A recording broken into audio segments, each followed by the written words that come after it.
Hace algunos años, el doctor Lawrence vio un hermoso puma que había sido atrapado. Con tristeza escribió: «Nunca volverá a saltar otra vez con la gracia y la velocidad del gato montés. Creo», dijo, «que en este mundo vacío había lugar para los dos, para mí y para el puma. Y creo que en el mundo venidero fácilmente podrían faltar un par de millones de personas y nunca las extrañaríamos. Sin embargo, qué pérdida la de este puma de cara blanca». ¿Reflejan quizás estas palabras los sentimientos de los habitantes del mundo animal? ¿Te has preguntado qué harían los animales con los problemas de los seres humanos si tuviesen la oportunidad de solucionarlos? Toma tu Biblia y mantente en sintonía. Está escrito con el pastor Robert Costa. Presentando al Cristo viviente como la respuesta a nuestras más profundas necesidades.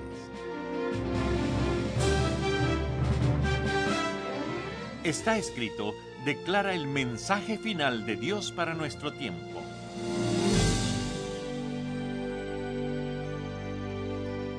Hoy, ¿qué hacer con la gente? ¿Qué nos ocurriría si las criaturas del mundo animal pudiesen hablar y si un equipo de expertos entre ellos se pudiesen sentar y discutir nuestra utilidad en este mundo o la falta de ella? ¿Qué si pudiesen votar y decidir nuestro destino? ¿Te animarías a probarlo? Bueno, Susan Davis, en su concepción artística de una situación tal, apareció en la tapa de la revista El Futurista de abril de 1979. Ella pintó en forma habilidosa y con mucho cuidado a un mapache presidiendo en una reunión con un gabinete de animales. Los miembros del gabinete están sentados en una gran mesa de conferencias, todos salidos de la selva, pero vestidos de la forma más profesional. Y sin lugar a duda, estos jefes de departamento son expertos en su campo. Por ejemplo, el departamento de construcción está encabezado por el castor y el departamento de agua por el cocodrilo. El conejo, por supuesto, está encargado de la población y el búho tiene asignada la educación. La gallina se encarga de la defensa y el departamento de comercio, en forma muy apropiada, está encabezado por el zorro con un cigarro en su mano. El presidente, vestido de blanco y negro, señala el pizarrón que dice: «El problema de la gente. Soluciones: ponerlos en zoológicos, enviarlos a la luna». Cada miembro del gabinete tiene frente a la mesa un aparato electrónico para votar. Bueno, a veces es bueno mirarnos desde otra perspectiva, ¿verdad? La gente es el problema, ¿no lo crees? Personas que hieren a otras personas, personas que no se ponen de acuerdo, gente que no dice la verdad, gente orgullosa y egoísta, gente que trama y engaña para conseguir ventaja a expensas de otros. Gente que te mira a los ojos y niega de frente lo que todos saben es verdad. La gente es el problema en el gobierno, en las escuelas, en el hogar, en la política y aún en la religión. La gente es el problema. ¿Qué se debe hacer con los problemáticos? ¿Enviarlos al zoológico o a la luna? ¿No has deseado, por lo menos una vez cada 10 años, haber podido enviar a una persona en particular a un viaje sin regreso a la luna? Por supuesto, no quisieras causarle ningún daño. No quisieras balearlo ni ponerlo en la cárcel, sino solamente enviarlo en un largo viaje sin boleto de regreso. Bueno, imagina si puedes que eres un niño de 5 años nuevamente jugando con soldaditos, colocándolos en una fila perfecta en el piso. Ellos reciben órdenes pacientemente y lo hacen sin protestar. Los soldaditos son divertidos. Pero dime, niño, ¿qué si esos soldaditos repentinamente surgieran a la vida? ¿Qué si se vuelven reales? Oh, los ojos de cualquier niño se iluminarían de excitación solamente con pensarlo. Soldados reales. Ellos serían muy buenos soldados. Harían todo lo que les ordenase. Pero serían reales. Aún te saludarían cuando pasaras. Ya no serían juguetes. Pero, ¿qué si no funcionaran de esa manera? ¿Qué si uno de ellos uno de los soldaditos decidiera rebelarse? ¿Qué si repentinamente rehusara marchar cuando le ordenas que marche? ¿Qué si tornara su linda cara pintada en una mueca horrible y te llamara dictador? ¿Qué si esos soldaditos que surgen a la vida comienzan a pelear unos con otros y a matarse unos a otros hasta que tienes una guerra a gran escala en tus manos? ¿Qué harías? Bueno, aún a los 5 años de edad, tú eres más grande que ellos, tú puedes forzarlos y ponerlos en línea otra vez. Ellos se deben dar cuenta que tú eres quien estás a cargo. Sí, el forzarlos probaría que tú estás en control, pero también mostraría que tú realmente no quieres que vivan después de todo.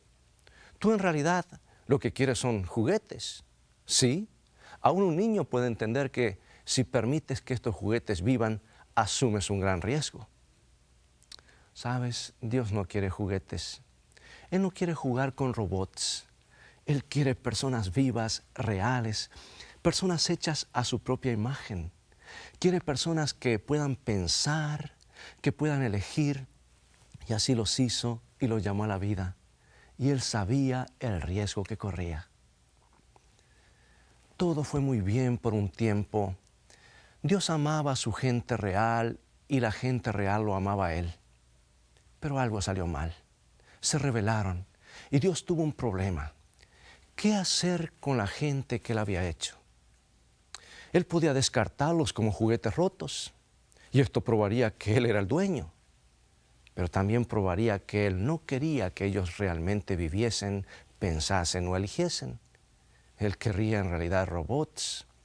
Además, si Él los descartaba, parecería a otros espectadores que Él estaba siendo muy cruel. Ellos no entenderían. Él podría ignorar la rebelión de su pueblo, mirar para otro lado y pretender que nada había ocurrido. Pero si lo hacía, el resultado sería el caos. Otros mundos serían infectados por su rebelión. Su gobierno finalmente caería. Podría tratar de explicar a los que observaban lo equivocado de esta rebelión para que ellos pudiesen entender por qué Él había puesto a un lado a la gente que Él había creado. Pero tratar de explicar a los peligros de la rebelión a aquellos que nunca habían visto sería como tratar de explicar trigonometría a esos pequeñitos soldados de metal en el piso.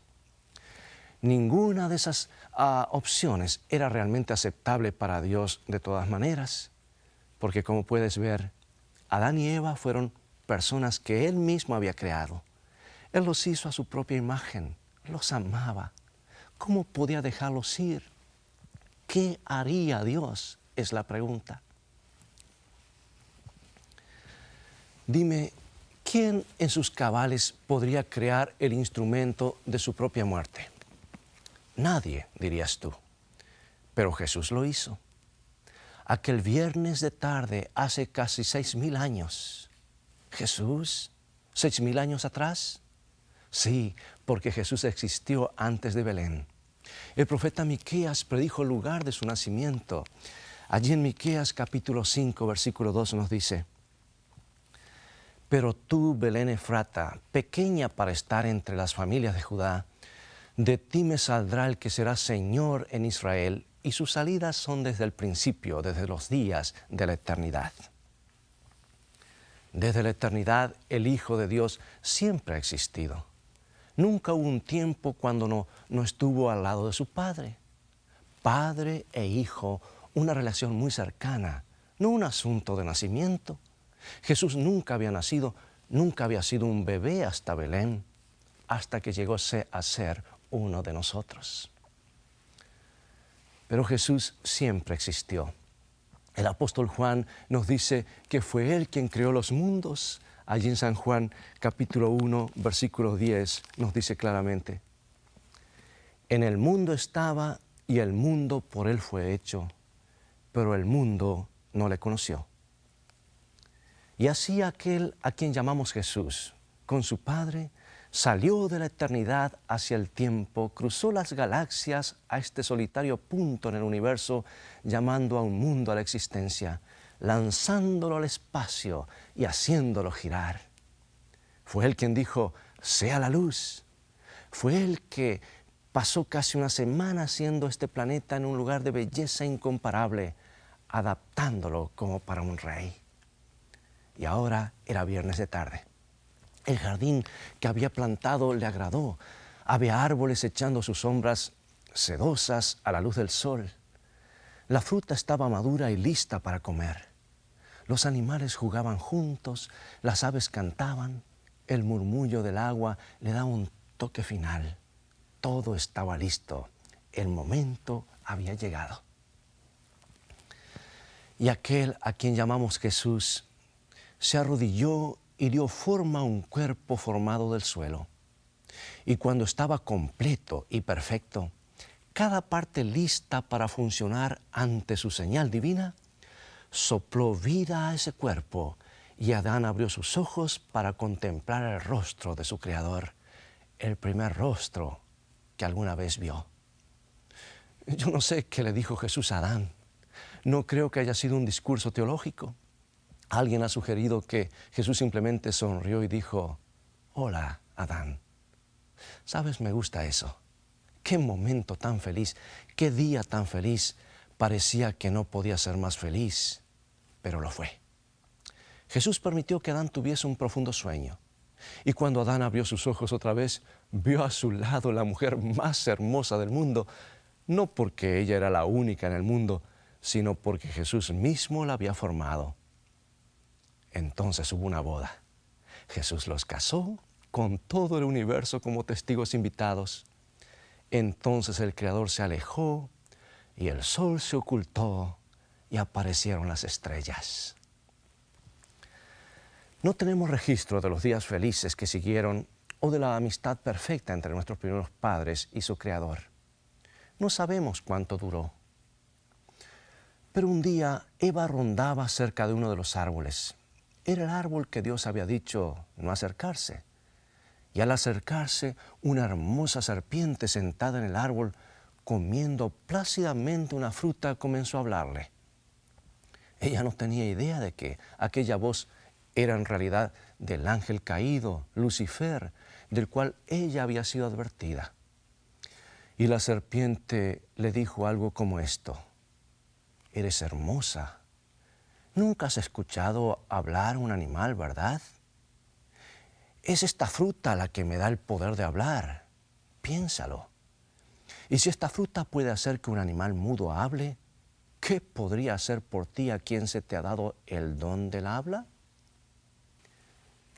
Y Jesús observaba sin respirar. Oh, si solo ella no hubiese escuchado a la serpiente. Si tan solo ella se hubiese regresado rápidamente a Adán. Si tan solo ella no hubiese tocado la fruta. Y la agonía de Jesús al verla tomar la fruta y comerla nunca puede ser descrita. Entonces Adán, horrorizado por lo que ella había hecho y temiendo perderla, la siguió en su rebelión. Oh, los días felices acabaron. Ahora vino la época de las lágrimas. Jesús podía haber detenido todo, pero no. Él tomó el riesgo. Él quería que la gente que Él creara fuese libre. Él no quería juguetes. Así que ahora Él tenía un problema, estaba en problemas. Y nadie lo ha descrito mejor que Edna St. Vincent Millay. Es cierto que ella no es creyente, conocida por su agudo agnosticismo, por supuesto. Sin embargo, ella parecía tener más respeto por el Dios que ella decidió desafiar y más admiración por el Jesús que rehusó seguir que muchos de los así llamados creyentes. Ella escribió: pero el otro problema en el que se metió Dios, eso es lo que me asombra, dice ella. Formar el corazón humano y hacerlo libre, soltarlo y dejarlo ir por su propia cuenta y verlo degradarse tomando su propio camino para luego traerlo de regreso y darle sentido. Contemplar nuestros corazones tal como están ahora, laminados con hoja sobre hoja de maldad, y luego tratar de desenredarlos sin forzarnos. Hacer todo eso sin odiarnos. castigar nuestras faltas pero sin destruirnos y todavía tratar de persuadirnos de nuestra maldad para que elijamos su bondad, eso es un verdadero problema. Sí, Dios estaba en un problema serio. Jesús tenía un problema sin igual en el tiempo y la eternidad. ¿Qué hacer con la gente que Él había creado? ¿Los desecharía como juguetes descartables? ¿Lanzaría a este planeta fuera del espacio y comenzaría de cero no dejando rastros de lo que había ocurrido? Oh no, el Padre y el Hijo siempre supieron lo que debían hacer. Había solamente una cosa que el amor ilimitado podía hacer. Y de esa manera, otro viernes de tarde, 4000 años después, Jesús pendía de una cruenta y despreciable cruz, una cruz que debería haber sido tuya y mía. Él no merecía estar allí. Tú y yo lo merecíamos. Él estaba muriendo en nuestro lugar. Nuestros pecados estaban costándole la vida. Y en aquella hora terrible, Él no tuvo la presencia reconfortante de su Padre. La cruz estaba sumida en tinieblas. El Padre, con corazón quebrantado, había retirado todo rayo de luz. Jesús debía pasar solo a través de la muerte y no podía ver más allá de la tumba. Y no tenía seguridad de que en aquella oscura y sombría hora alguna vez volvería a vivir. A su alrededor había voces burlonas, vociferándole que descendiese de la cruz si podía. Voces de odio, voces de celo y voces de venganza. Voces que habían pedido su muerte. Voces que habían sofocado el último ruego de una conciencia casi por siempre silenciada. Y esas voces eran voces de gente que Él había creado. Gente que Él amaba demasiado como para descartarla. Oh, cómo anhelaba que le correspondieran su amor. Pero Él deseaba, por sobre todas las cosas, que ellos fueran libres. Él sabía el riesgo que estaba tomando. Él sabía el resultado final. El comprender el dolor de milenios que estaba creando para sí. Pero Él también comprendió lo que debía hacer. Escucha lo que el apóstol Juan dice en Apocalipsis capítulo 13, versículo 8. Y la adoraron todos los moradores de la tierra cuyos nombres no estaban escritos en el libro de la vida del Cordero que fue inmolado desde el principio del mundo. ¿Ves? Aún antes de haber hecho el mundo, Jesús cargó con el Calvario en su corazón. Él sabía que si Adán, y en Adán toda la raza humana, por supuesto, elegía experimentar con esto tan letal y mortal llamado pecado, Él, Jesús, moriría en su lugar. Él permitiría que la terrible e inevitable culpa cayera sobre Él en lugar de descartar al hombre. Esto quiere decir que aquel viernes por la tarde, hace tanto tiempo, mientras Jesús se arrodillaba en medio de una creación perfecta, formando al hombre del polvo de la tierra, Él sabía que estaba creando al instrumento de su propia muerte. Porque Él sabía que Adán y cada hijo e hija de Adán, en aquel otro viernes de tarde, lo pondrían sobre una cruz, con clavos en sus manos y un corazón quebrantado con el peso de sus pecados. Y aún sabiendo todo esto, de todas maneras lo hizo. ¿Por qué, nos preguntamos?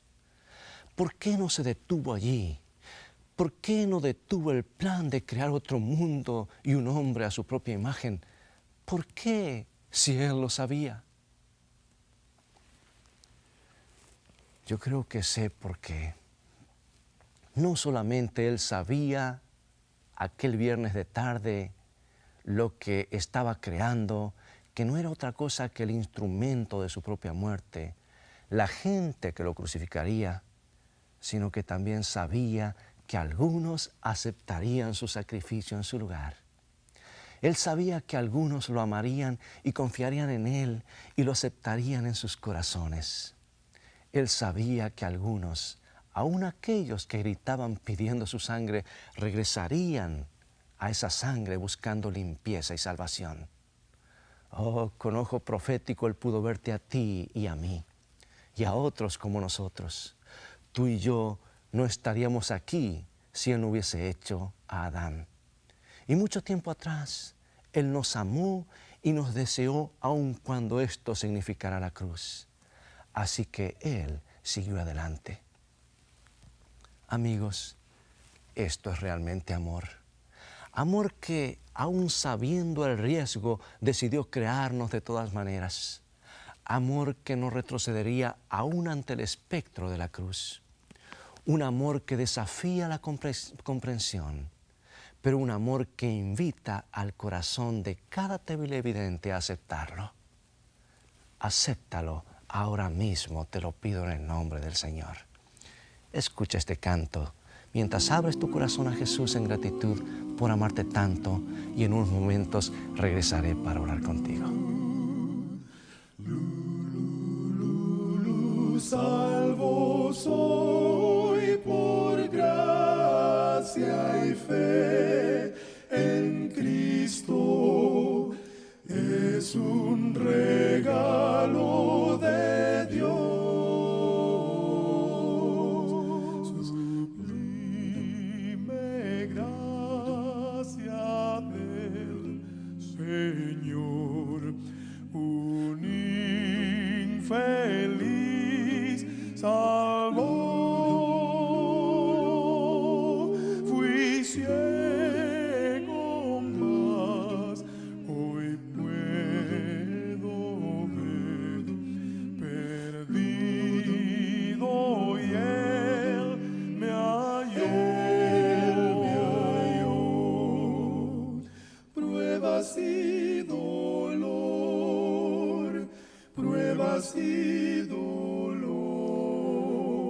Pasé por pruebas y dolor, angustia sin cesar, la gracia obró en mi favor, me vino a rescatar.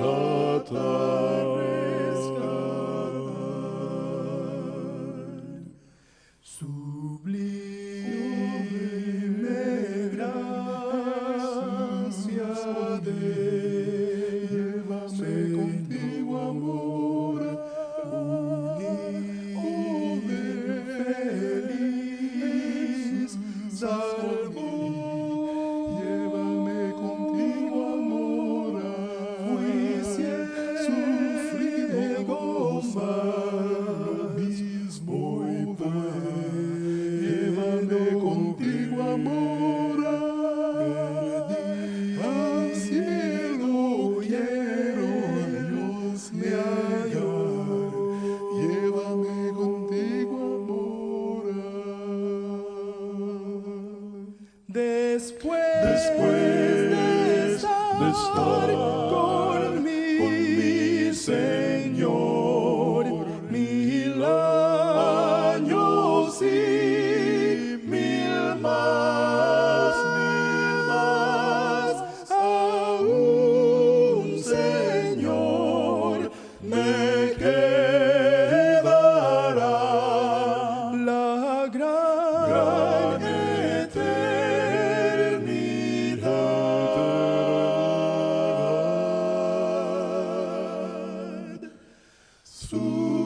Sublime gracia del Señor, es un don de nuestro Dios,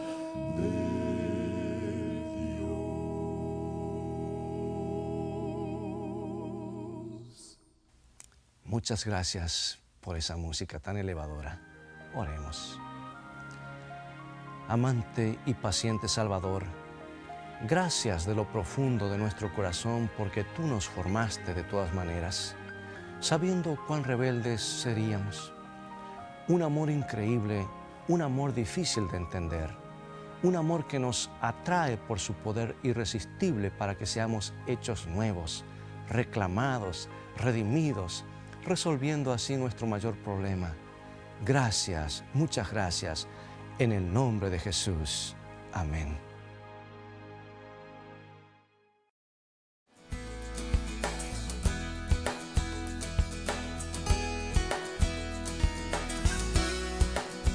¿Alguna vez te has sentido abandonado por tus mejores amigos?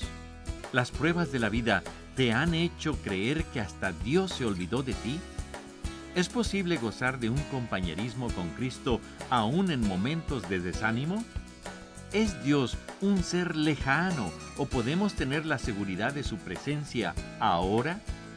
A través de ejemplos prácticos, el autor presenta claramente cómo hacer de nuestra comunicación con Dios algo real, cómo depender más y más de la sabiduría divina y cómo tener la seguridad del amor y la protección de Dios.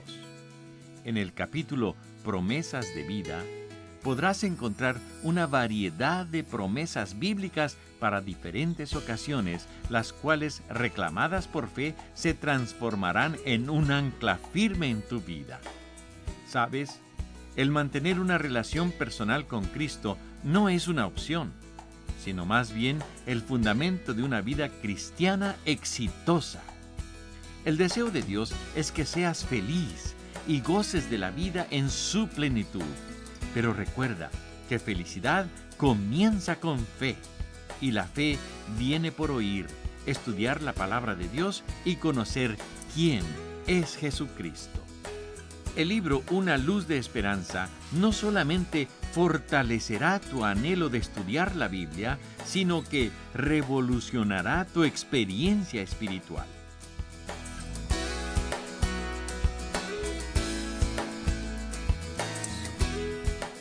Solicita hoy mismo el libro Una luz de esperanza a la dirección que aparece en pantalla. O si prefieres, puedes bajarlo o descargarlo desde tu computadora u ordenador visitando nuestro sitio de internet. Estaescrito.tv. Bueno, es todo el tiempo que tenemos por hoy. Ha llegado el momento de despedirnos. Espero que Jesús pueda permear tu vida cada día y que lo que Jesús hizo en la cruz pueda encontrar eco en tu corazón. Te invito a continuar estudiando más acerca del amor de Dios. Visítanos en nuestro sitio de internet estaescrito.tv, donde podrás obtener una variedad de estudios bíblicos. Dios te bendiga ricamente y recuerda, escrito está, no solo de pan vivirá el hombre, sino de toda palabra que sale de la boca de Dios.